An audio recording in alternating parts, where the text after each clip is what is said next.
नमस्कार दोस्तों, IIFL markets के YouTube चैनल में आपका स्वागत है। हमारी लीडर स्पीक श्रृंखला को आगे बढ़ाते हुए आज हमारे साथ मिस्टर संदीप बगला है, जो कि CEO ट्रस्ट म्यूचुअल फंड के हैं और आज ये हमें मार्केट के ओवरऑल डायनामिक्स और म्यूचुअल फंड इंडस्ट्री के बारे में बताएंगे। मिस्टर बगला, आपका स्वागत है। It is a pleasure to host you today. Thank you, Shweta. Very nice to meet your viewers. Thank you for giving us a chance to talk to your viewers. Sir, तो सबसे पहले ना broader perspective से start करते हैं। तो आपके views Indian mutual fund industry पर क्या हैं, गिवन दैट अभी ट्रस्ट ने भी MF स्पेस में एंटर कर लिया है? देखिए, इंडिया में पेनिट्रेशन तो काफ़ी कम है। लोग सालों से अपनी सेविंग्स डालते रहे हैं रियल एसेट्स में, जैसे कि गोल्ड या फिर रियल एस्टेट या ज़मीन में इन्वेस्ट करते रहे हैं। एंड ये लास्ट हम 8-10 साल से देख रहे हैं कि अब जो पैसा, इंक्रीमेंटल पैसा आ रहा है मार्केट्स में, वो मार्केट्स में आ रहा है, फाइनेंशियल एसेट्स में आ रहा है। Correct. And that is why you are seeing growth of companies like which are providing incentive to this financialization of savings. Right. जो कंपनियां हमें हेल्प कर रही हैं to save better in more liquid forms which are giving more returns, more income to investors, those are becoming popular. So bonds are becoming popular, mutual funds are becoming popular, equities are becoming popular. जैसा हम लोग बात कर रहे थे कि आज जो ब्रोकिंग कम्युनिटी में जितने डीमैट अकाउंट्स खुल रहे हैं, ऐसा पहले शायद इतनी स्पीड से कभी नहीं हुआ. So capital markets are gaining pace and mutual funds are very cheap way of investing in financial markets, because mutual funds they employ वो एक्सपर्ट्स को एम्प्लॉय करते हैं और बहुत ही कम चार्ज करते हैं compare to the value that they add. तो वो आज आप सोचिए कि आज जो ये फाइनेंशियल मार्केट्स के एक्सपर्ट्स हैं, वो आपके पैसे को संभाल रहे हैं और जो अच्छी कंपनीज हैं जहाँ ग्रोथ है वहाँ डाल रहे हैं, और उनकी पूरी रिसर्च टीम होती है, उनका एक काम करने का एक स्ट्रक्चर्ड अप्रोच होता है.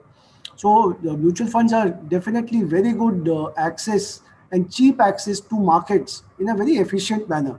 So I think there's a huge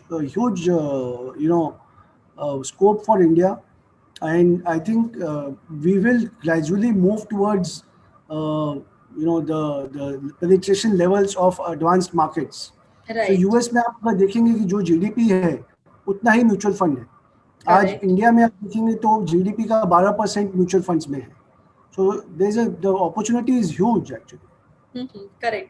So like you mentioned, the opportunity is huge and now there is a lot of scope penetration का. तो अभी के हिसाब से लोगों को क्या इन्वेस्टमेंट स्ट्रैटेजी फॉलो करनी चाहिए गिवन द मार्केट वोलेटिलिटी और economic uncertainties, and also trust की इन्वेस्टमेंट स्ट्रैटेजी क्या है अभी going forward? So trust mutual fund हमने करीब 4 से 6 महीने पहले स्टार्ट किया है. हमने डिसाइड किया है कि हम डेट सिक्योरिटीज़ या डेट स्कीम्स में पैसा डालेंगे, और हम जो निवेश करेंगे वो ज़्यादा प्रिडिक्टेबल होगा, ज़्यादा कंसिस्टेंट होगा. ऐसा नहीं है कि इक्विटी मार्केट्स में अपॉर्चुनिटीज़ नहीं है. Equity markets are doing extremely well, but we have decided to have an approach where we are starting with fixed income funds. तो हमारे फंड्स में इनकम बेस ज़्यादा रहेगा, इनकम की प्रेडिक्टेबिलिटी काफ़ी हाई रहेगी, और हमने काफ़ी यूनिक फंड स्ट्रक्चर बनाया है. तो फॉर एग्जांपल हमने टाई अप किया है क्रिसिल के साथ. तो CRISIL is the biggest and the most respected credit rating agency today. We have tied up with CRISIL to ensure कि हम जो पैसा लगा रहे हैं, इन्वेस्टर्स का पैसा, निवेशकों का पैसा हम लेके लगा रहे हैं, हम उन कंपनीज में लगाएं जिनका क्रेडिट स्कोर काफ़ी अच्छा है, जिनकी क्रेडिट रेटिंग काफ़ी अच्छी है, और जिसमें हमें उम्मीद है कि उनकी क्रेडिट रेटिंग इंटैक्ट रहेगी और उनसे काफ़ी प्रेडिक्टेबल और कंसिस्टेंट रिटर्न्स मिलेंगे. तो हम लोग तो अभी उस पर कॉन्सेंट्रेट कर रहे हैं. बट आपका जो सवाल था कि अभी इस मार्केट में कहाँ हमें लगाना चाहिए पैसा, तो I would say markets are never easy. Markets में हमेशा दुविधा रहती है कि कहाँ पैसा लगाना चाहिए. और चाहे वो इंडेक्स निफ्टी इंडेक्स 10,000 पे हो चाहे 15,000 पे हो, 10,000 पे लगता है कि मार्केट नीचे आएगा, 15,000 पे लगता है कि मार्केट और ऊपर जाएगा।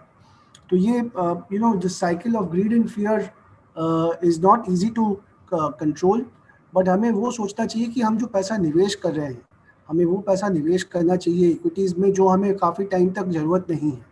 सो अगर हमारा टाइम होराइजन 5 से 10 साल है तो हमको इक्विटी में इन्वेस्ट करना चाहिए। और हमारा अगर पैसे की ज़रूरत है हमें उससे पहले, तो हमें डेट फंड्स में इन्वेस्ट करना चाहिए, जहाँ पे 3 साल के बाद तक आपको काफ़ी टैक्स एफिशिएंसी भी मिलती है और आपको रिटर्न्स भी अच्छे मिलते हैं मार्केट के अनुसार। तो अभी मेरे ख्याल से दोनों ही मार्केट्स अच्छे हैं। अगर आपका लक्ष्य 5 से 10 साल का है तो शायद आप इक्विटी में लगाएं तो आप सेफ रहेंगे, और अगर उससे कम है तो आपको शायद फिक्स्ड इनकम फंड्स जैसे हमारे फंड्स ऑफर कर रहे हैं ट्रस्ट म्यूचुअल फंड में, वहाँ लगाना चाहिए। राइट। तो जैसे आपने बताया डेट और ये फिक्स्ड इनकम ये सब के बारे में, तो आपका ओवरऑल व्यूज क्या रहेगा debt as an asset class अगर किसी को इन्वेस्टमेंट के लिए देखना है तो अभी हम लोग कुछ ही दिन पहले हम लोग अभी नेक्स्ट लॉन्च करने वाले हैं शॉर्ट टर्म फंड। तो मैं हम लोग शॉर्ट टर्म फंड की पिछले 10 साल की हम रिटर्न्स देख रहे थे। तो कोई भी किसी ने भी अगर 12 महीने के लिए अगर पैसा लगाया हो शॉर्ट टर्म फंड्स में, तो औसतन उनको करीब 60-8.5% का रिटर्न मिला है।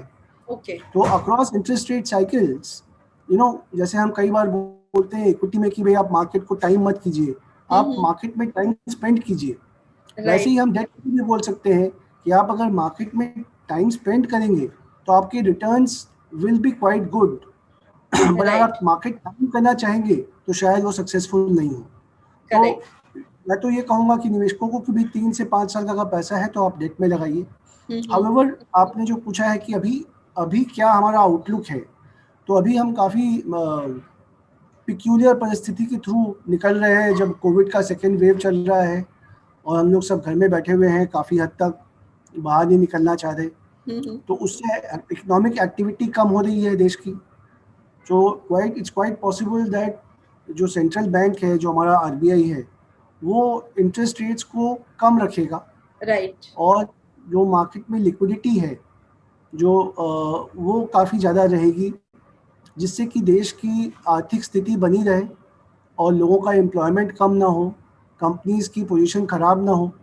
तो इसके लिए देश की औसत जीडीपी को बढ़ाने के लिए या सपोर्ट करने के लिए आरबीआई जो कर सकती है वो करेगी, और वो एक कंड्यूसिव एनवायरनमेंट बनाएगी जिससे कि देश पनप सके, हमारा ग्रोथ रेट कम ना हो, हमारे नागरिकों को तकलीफ ना हो। तो उसके लिए हमें क्या लगता है कि अभी इंटरेस्ट रेट्स नीचे रहेंगे और काफ़ी टाइम तक लिक्विडिटी ईजी रहेगी। बट उसमें तकलीफ क्या आ रही है कि somehow commodity prices are going up globally, maybe because of supply pressures, and that is leading to high inflation. However, people are still thinking कि inflation बाद में नीचे आ जाएगा। तो inflation expectations अगर बढ़ती रही तो उससे मार्केट को थोड़ी तकलीफ हो सकती है, और returns can be impacted because then market will start thinking कि आरबीआई कंट्रोल नहीं कर पाएगा और फिर इन्फ्लेशन बढ़ता जाएगा, एंड जब वो आरबीआई को इंटरेस्ट रेट बढ़ाना पड़ेगा तो बहुत बढ़ाना पड़ेगा। तो वो अभी हम लोग वहाँ तक नहीं पहुँचे हैं। अभी भी सिचुएशन ये है कि इंटरेस्ट रेट्स नीचे रहेंगे, सो इन्वेस्टमेंट्स के लिए ये आमतौर पर अच्छा रहता है। करेक्ट। तो जैसे आपने बताया कि इक्विटी और डेट में हमें कैसे निवेश करना चाहिए आज के सिनेरियो में, और लॉन्ग टर्म में इक्विटी को हमें देखना चाहिए, तो आपके हिसाब से अभी करंटली कौन सी ऐसी थीम्स हैं जो कि अट्रैक्टिव है जिसमें निवेशक इन्वेस्ट कर सकते हैं आज का करंट मार्केट सिनेरियो देखते हुए? देखिए मैं तो फिक्स इनकम मार्केट में, डेट मार्केट में ज़्यादा ख्याल रखता हूँ, बट जो भी चीज़ें हम इस्तेमाल करते हैं उन कंपनी जो बड़ी कंपनीज है, एक तो ये थीम है कि जो बड़ी कंपनी है उनको ज़्यादा फायदा होगा। दूसरा ये है कि आज मार्जिन में सबको इम्प्रूवमेंट हो रहा है। आज हमें जो लगता था कि हमें जो ऑफिस में जाके काम करना पड़ेगा और जो हमारे ऑफिस के ओवरहेड खर्चे होते थे, क्लाइंट एंटरटेनमेंट के खर्चे होते थे, बिजनेस प्रमोशन के खर्चे होते थे, वो काफ़ी हद तक कम हो गए हैं कंपनीज को। कंपनी का टैक्स भी कम हुआ है। और कंजम्पशन तो अभी कम नहीं हुआ है। तो शायद कंजम्पशन ओरिएंटेड कंपनीज शायद एंटरटेनमेंट ओरिएंटेड कंपनीज, बिकॉज घर में लोग बैठ के एंटरटेनमेंट देखना चाहते हैं, और इंफ्रास्ट्रक्चर कंपनीज जो जिनको फ़ायदा होगा बिकॉज इंटरेस्ट रेट्स नीचे रहेंगे, तो ये सब कंपनीज में इन्वेस्ट कर सकते हैं। और मेरे ख्याल से थोड़ा अमाउंट फिक्स इनकम में भी डालना चाहिए, जिससे पोर्टफोलियो संभला हुआ रहे और उसका संतुलन बना रहे। तो कैसा होना चाहिए एसेट एलोकेशन का परसेंटेज अक्रॉस एसेट्स? देखिए, किसी ने मुझको बताया था एक बार कि कोई भी इवेंट की प्रोबेबिलिटी 50-50 होती है, या तो होगा या नहीं होगा, राइट? जो सही नहीं है, लेकिन 50-50 भी आप कर सकते हैं चाहे तो, कि भाई वो आपकी रिस्क प्रोफाइल से मिलना जुला होना चाहिए।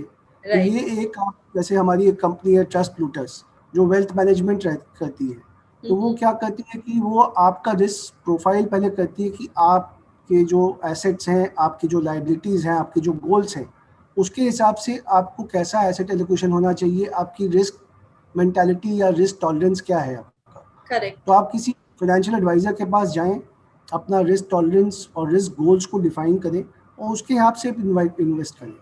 तो ये कोई हार्ड एंड फास्ट रूल नहीं है कि ये हर आदमी के लिए अलग अलग है, राइट। वो मीठा पसंद है, किसी को तीखा पसंद है, तो उसके हिसाब से ही हम अगर इन्वेस्टमेंट प्लान भी बनाएं तो वो बेटर रहेगा। Right, sir. So thank you, sir, so much for giving us your time and enlightening us with your insightful discussion. We look forward to having you more on our platform. Thank you, sir.